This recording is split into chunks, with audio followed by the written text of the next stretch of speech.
NBC5 investigative reporter Chuck Goudie joining us now with what he's discovered, digging through all those documents. Chuck. Stefan, there do not seem to be as many JFK assassination records as promised, but there are thousands of pages. And tonight, NBC5 investigates what the government has been so intent on keeping secret for so long.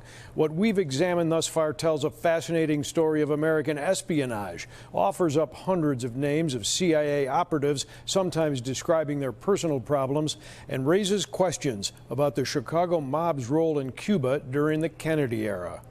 On the day President John F. Kennedy was assassinated, November 22, 1963, law enforcement was tracking more than a half-dozen assassination plots against him in Chicago, Miami, and in Dallas, Texas, where he was shot and killed by communist sympathizer Lee Harvey Oswald from a downtown sniper's perch. The thousands of files just made public by Justice Department officials detail a legion of Central Intelligence Agency assets who were working on behalf of the U.S. in Cuba and around the world, and the schemes, chicanery, and spy mastering they were trained to undertake. The administration had been involved in trying to overthrow the Castro government. It had been involved in various plots for assassinations, South Vietnam being the most dramatic example of that.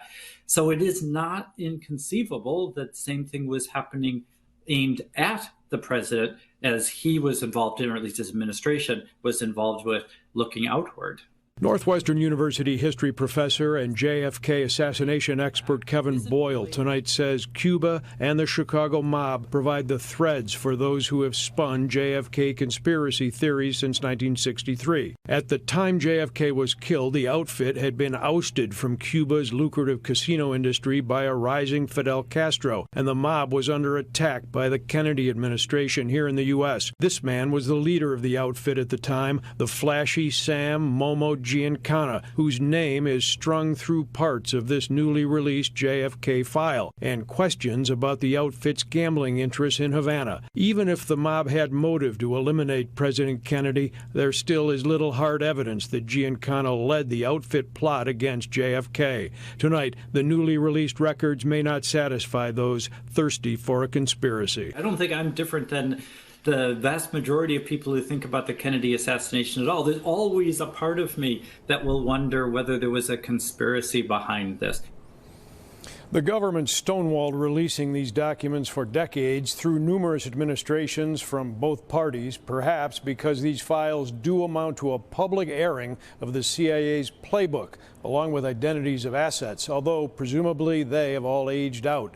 Nothing we've seen so far changes the basic facts. JFK was killed by Lee Harvey Oswald, one man with a rifle. That is not going to change. Disappointing, I'm sure, to a lot of conspiracy theorists that maybe there was going to be something else in there, but not so. Not the case. Nope. Chuck Goudie, thank you so much for looking into that. Appreciate it.